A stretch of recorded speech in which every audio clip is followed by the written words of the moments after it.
Your Excellency, the President of the Republic of Kenya, Your Excellency, the Deputy President of Kenya, the families of Ngeno, an extension, the family of the Ntutus, the families of Sport Pesa, a young man who worked for the county government of Narok, the family of Robert Kipkoech, Carlos, the families of Nicholas, the photographer, and the families of Amos Kipngetich.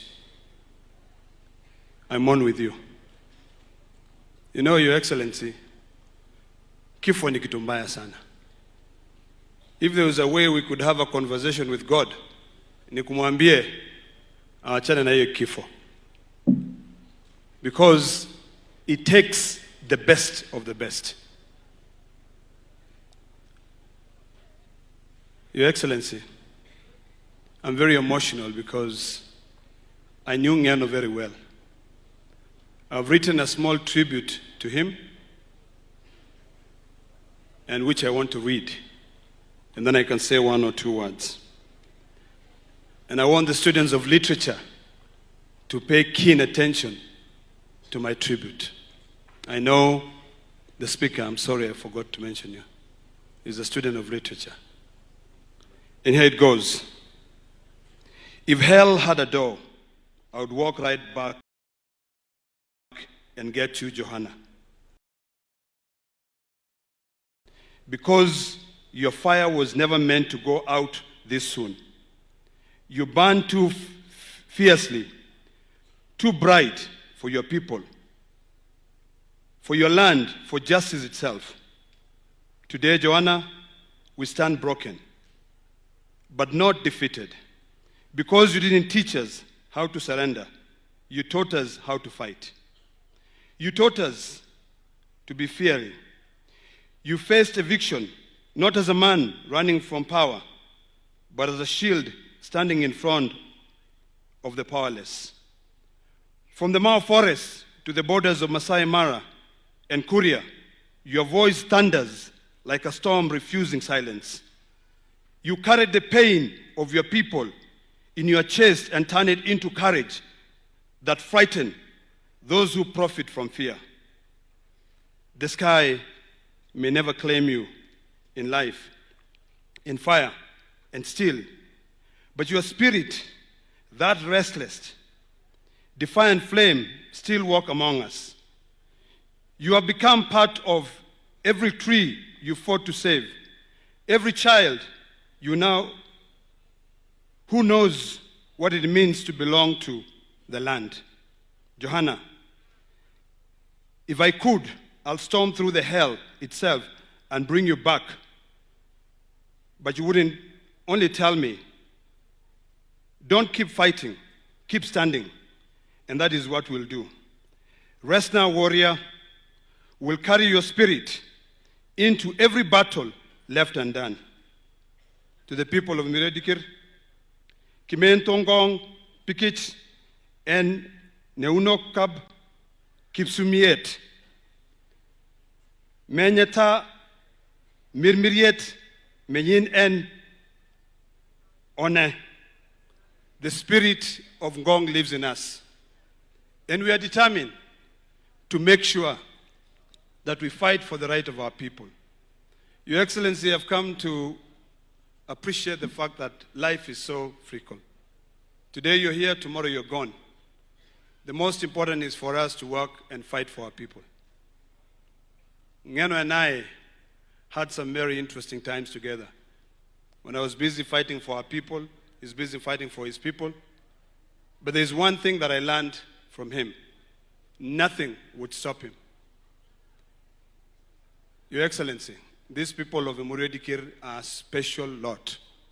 They are not the ordinary Kipsigis, you know.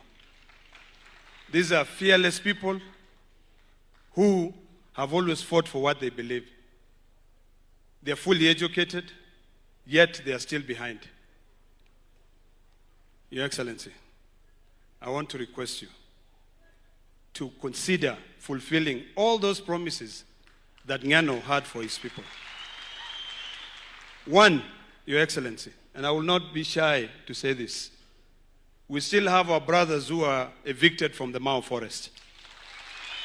And I participated in that without any apology to save this environment. But Your Excellency, we were supposed to compensate those people. I want to request you that we consider compensating those people. Give them a life.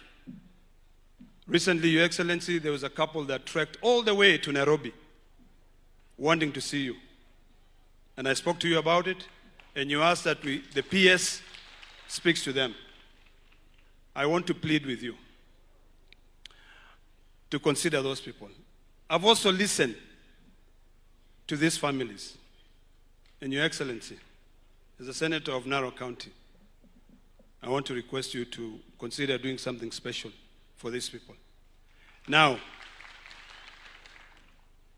Mr. Speaker, you are the chairman of the Parliamentary Service Commission.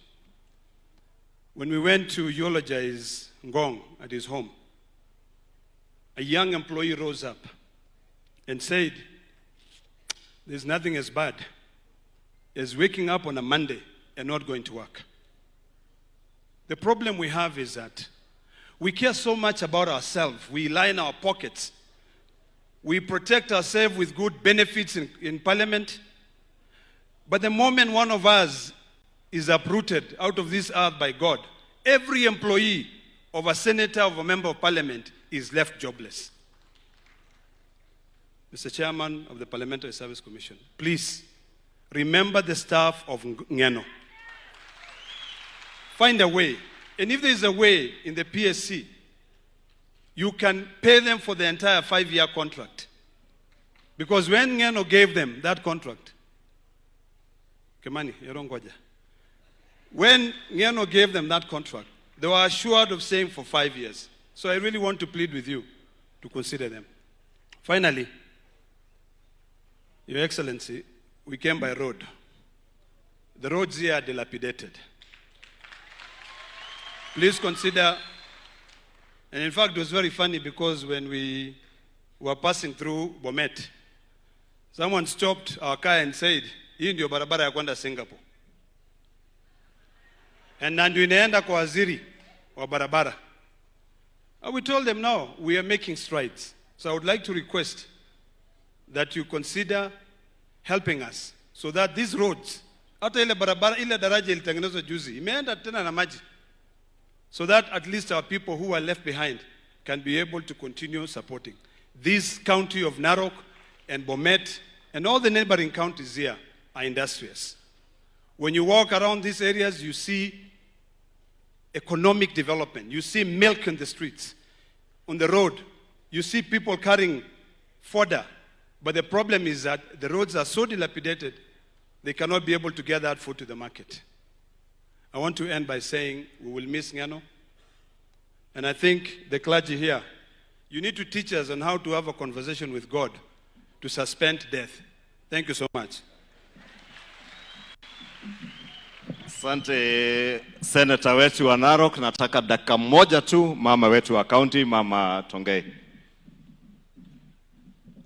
Your Excellency, the President of the Republic of Kenya,